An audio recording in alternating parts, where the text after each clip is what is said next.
मोहम्मद अफजल मोहम्मद सलीम है। मैं इदारा तासमा मदरस का तालिब है हूँ। आप ज़रा के सामने आज मैं तिलावत कुरान पेश कर रहा हूँ। समाप्त करूँ। अऊज़ु बिल्लाहि मिनश शैतानिर रजीम। बिस्मिल्लाहिर रहमानिर रहीम।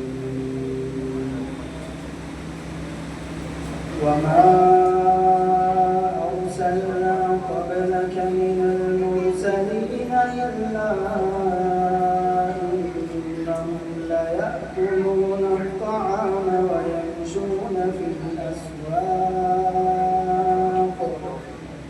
وجعلنا بعضكم لبعض فتنة أتصبرون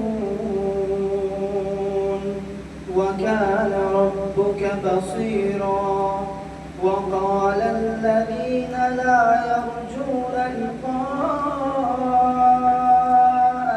لولا أنزل علينا الملائكة أو نرى ربنا لقد استكبروا في أنفسهم وعتوا عتوا كبيرا.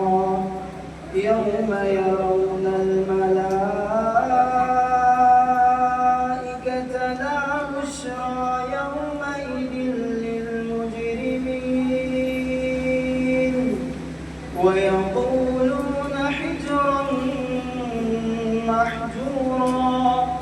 وقدمنا إلى ما عملوا من عمل فجعلناه هباء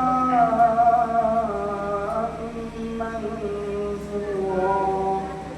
أصحاب الجنة يومئذ خير مستقرا وأحسن مقيلا. ويوم تشقق السماء بالغمام ونزل الملائكة تنزيلا.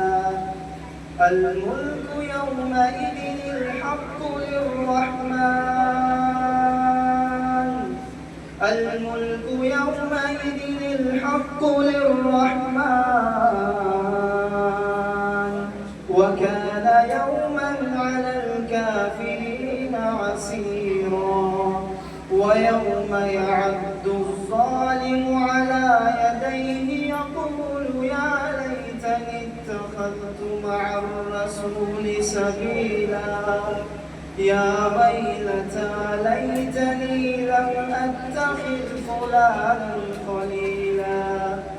يا ويلتى ليتني لم أتخذ فلانا خليلا. لقد أضلني عن الذكر بعد إذ جاءني